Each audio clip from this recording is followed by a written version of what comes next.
Good morning all of you. 10th maths के अंतर्गत हम बात कर रहे हैं निश्चित समाकलन का, और हमने प्रयास किया है कि हम ऐसे क्वेश्चन को लेकर आपके सामने आए जो परीक्षा के दृष्टिकोण से इम्पॉर्टेंट हैं। तो उन्हीं क्वेश्चन को हम सिलेक्ट करके आपके सामने लाने का प्रयास कर रहे हैं, जिसमें से आज का जो हमारा क्वेश्चन है वो है -a to a √a - x अपन a + x dx which is equal to πa। इसके प्रोसीजर को हम समझने का प्रयास करते हैं ताकि इससे रिलेटेड इस टाइप के जितने भी क्वेश्चन हैं उसको आसानी से बना सके। और सबसे बड़ा बेनिफिट अगर इक्वल टू प्रूव करने वाला केस रहता है तो ये हमारे लिए बेनिफिट रहता है। कारण उसके पीछे ये है कि हमको आंसर पता होता है। तो यहाँ पर हमको प्रूव करना है πa। तो चलिए क्वेश्चन को लेकर चलते हैं। हम इधर से लेकर चलेंगे लेफ्ट हैंड साइड को। तो लेफ्ट हैंड साइड जो है हमारे पास है -a to a √a - a upon a + x dx। ऐसे क्वेश्चन में हमने पिछले वीडियो में भी देखा है कि जब निश्चित समाकलन हम कर रहे थे तो x को जो है वो ट्रिग्नोमेट्रिकल फॉर्म में कन्वर्ट करके फिर उसको सॉल्व कर रहे थे। तो यहाँ पर भी हम कुछ इसी प्रकार का करेंगे। हम x की जगह a cos थीटा सेलेक्ट कर रहे हैं। अब अगर x की जगह मैं a cos थीटा सेलेक्ट करता हूँ तो x की जगह x का जो डिफरेंशिएशन हो जाएगा dx a minus A cos का माइनस साइन तो -a साइन थीटा और ये हो जाएगा d थीटा।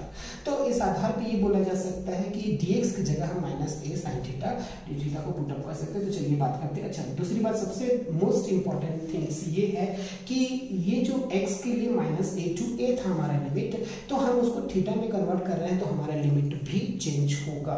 तो उस लिमिट पर भी चर्चा करें। अगर x का मान -a है तो यहाँ पर अगर हम देखें तो a cos theta which is equal to -a। x is equal to a cos theta है तो x की जगह हमने -a रखा तो cos theta which is equal to -1 हो गया। तो उस आधार पे हमारा जो थीटा का मान cos का मान जो होता है वो -1 किस कंडीशन में होता है, तो वो हमारे पास बेसिक तौर पे दो आंसर cos 0 का मान 1 हो जाता है तो या फिर cos π का मान। तो यहाँ पर cos π का मान होगा -1 तो थीटा इज इक्वल टू हमारा हो जाएगा π। और इस आधार पे x इज इक्वल टू अगर a रखते हैं तो a cos theta which is equal to हो जाएगा यहाँ पर a। तो cos theta is equal to a का मान 1 हो जाएगा तो cos 0 का मान जो होता है वो 1 होता है तो theta is equal to 0।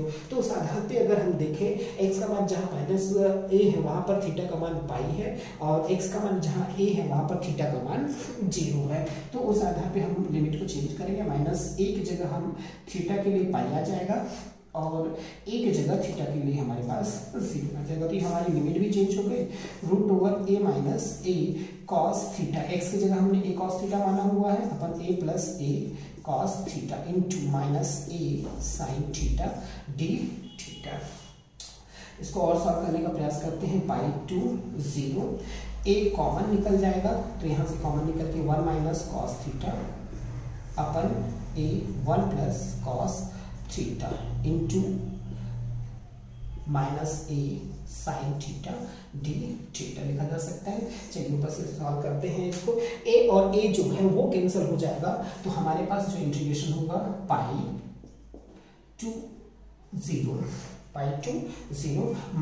-a को हम बाहर निकाल देते हैं -a बाहर आ जाएगा a और a अंदर में कैंसिल हो जाएगा तो हमारे पास बचेगा 1 - cos थीटा अपन 1 + cos theta into sine theta d theta. तो इस आधार पे हमारा जो -a था वो बाहर आ गया है और a और कैंसिल को 1 - cos थीटा अपन 1 + cos theta sine theta d theta के रूप में कन्वर्ट हुआ है। तो चलिए आगे बात करते हैं। -a π to 0 √1 - cos थीटा की जगह हमारे पास फॉर्मूला होता है 2 cos स्क्वायर। एक काम करते हैं इसको चेंज कर देते हैं 1 - 2 sin स्क्वायर थीटा बाई 2 और 1 + cos थीटा। यहाँ पर दो फॉर्मूला है 2 cos square theta by 2 -1 sin theta d theta. अब हमने cos का दो फॉर्मूला यूज किया है पर अलग अलग सिचुएशन के आधार पे। इसके पीछे कारण है कि cos थीटा का हमारे पास एक फॉर्मूला होता है 2 cos स्क्वायर थीटा बाई 2 -1 और दूसरा फॉर्मूला होता है 1 - sin स्क्वायर थीटा बाई 2। तो हमने अलग अलग वैल्यूज क्यों पुट अप किया उसके पीछे हम कारण समझ लेते हैं। सबसे पहले अगर हम ऊपर देखें तो यहाँ पर माइनस था तो माइनस था, तो अगर मैं इसको जैसा कि लिखने का प्रयास कर रहा था, अगर इसको लिखता तो माइनस माइनस ये प्लस हो जाता है, तो हमारा क्वेश्चन जो है वो इंक्रीज हो जाता है, बल्कि शॉर्ट नहीं होता। और यहाँ पर अगर हमने इसको सिलेक्ट किया 1 minus two sign square theta है यहाँ पर, तो 2 साइन स्क्वायर थीटा को जब सिलेक्ट किया है तो +1 और -1 वो एक दूसरे से कैंसिल होकर सिर्फ 2 साइन स्क्वायर थीटा बचेगा। जबकि नीचे के केस में हमारे पास 1 प्लस था, तो हमने -1 लाने का प्रयास किया, जिसके लिए हमने दूसरा फॉर्मूला यूज किया 2 cos स्क्वायर थीटा बाई 2 -1। तो अकॉर्डिंग टू द सिचुएशन हमारे पास फॉर्मूला बहुत सारे होते हैं, पर हमको ये सोचना समझना रहता है कि किस परिस्थिति में किस फॉर्मूला को यूज किया जाए। ये बहुत बड़ा और आवश्यक चीज है। चलिए बात करते हैं -a/2 0, यहाँ से जो हमने प्रयास किया था 1 -1 0 हो जाएगा, माइनस माइनस प्लस, तो 2 sine square theta by 2 upon 2 cos square theta by 2 into sine theta D theta -a/2 0। यहाँ से 2 और 2 कैंसिल हो जाएगा, तो रूट के बाहर रूट साइन स्क्वायर थीटा को देगा डायरेक्टली हम लोग साइन थीटा बाई 2 लिख देते हैं, और कॉस स्क्वायर थीटा बाई 2 की जगह कॉस थीटा बाई 2। स्क्वायर और रूट एक दूसरे से कैंसिल हो गए और 2 और 2 कैंसिल हो जाता है, तो यहाँ पर साइन थीटा का भी हमारे पास सूत्र है 2 sign theta by 2 cos theta by 2 d theta. तो यहाँ से अगर हम ध्यान दें 2 को हम कांस्टेंट बाहर ला लेते हैं, और कॉस थीटा जो है ये 2a हो जाएगा, कॉस थीटा इसे कैंसिल हो जाएगा, तो हमारे पास बचेगा π2 0 sine square theta by 2 d theta. तो sine theta by 2 into sine theta by sine square theta by 2 d theta. अब हम देखें तो यहाँ पर हमारे पास एक फॉर्मूला रखा हुआ है, उसी फॉर्मूला को हम यूज करेंगे 1 - 2 sine square theta by 2 which is equal to cos theta. तो इसको हम उधर ट्रांसफर कर देते हैं और इसको इधर लाएंगे, तो 1 - cos theta which is equal to 2 sine square theta by 2। तो जो हमारे पास साइन स्क्वायर थीटा बाई 2 और ये 2 है, ये दोनों को मर्ज करके एक साथ मर्ज करके हम लिख सकते हैं 1 - cos थीटा। तो चलिए देखते हैं, पहले इसको अंदर सॉल्व करके, यहाँ आवश्यकता नहीं इसको मिटा दे रहे हैं।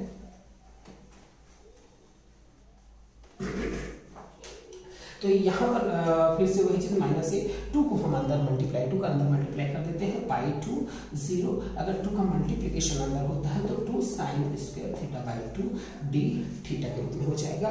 और जैसा कि हम देख रहे हैं कि 2 साइन स्क्वायर थीटा बाई 2 की जगह लिख सकते हैं 1 - cos थीटा। तो -a/π2 0 1 - cos theta D theta. तो इस आधार पे ये बोला जा सकता है कि 1 - cos थीटा का जब हम इंटीग्रेशन करेंगे तो 1 का जो इंटीग्रेशन थीटा के रिस्पेक्ट में थीटा हो जाएगा, माइनस cos थीटा का जो इंटीग्रेशन होता है वो होता है sin थीटा π2 0। सबसे पहले वैल्यूज को पुट अप करेंगे, -a थीटा की जगह हम 0 लिखेंगे, माइनस साइन थीटा की जगह हो जाएगा साइन 0, फिर माइनस चिन्ह आता है, थीटा की जगह हम पाई को लिखेंगे माइनस साइन पाई। तो इस आधार पर ये वैल्यूज पुट होगी, क्योंकि साइन 0 का मान भी 0 होता है, साइन 0 का मान 0 होता है और साइन पाई का मान भी 0 होता है। तो इस आधार पे -a ये 0 -0 माइनस पाई और ये -0। तो इस आधार पे देखें तो -a सारा चीज 0 गया, सिर्फ हमारे पास बच रहा है इनटू में माइनस पाई और माइनस माइनस प्लस, तो ये हो जाएगा a pi which is equal to right hand side. तो इस प्रकार से हमारा जो राइट हैंड साइड है वो फाइंड आउट हो जाता है। तो बहुत ज़्यादा कॉन्सेंट्रेट करने की आवश्यकता होती है, क्योंकि ट्रिग्नोमेट्रिकल जो फॉर्म होते हैं उसमें हमारे पास बहुत सारे फार्मूला होते हैं, तो कहीं ना कहीं हम कंफ्यूज हो जाते हैं कि किस फार्मूला को पुटअप करें और किस फार्मूला को नहीं। तो इस आधार पर प्रयास करने से इस प्रकार के क्वेश्चन भी बहुत आसानी से सॉल्व हो सकते हैं।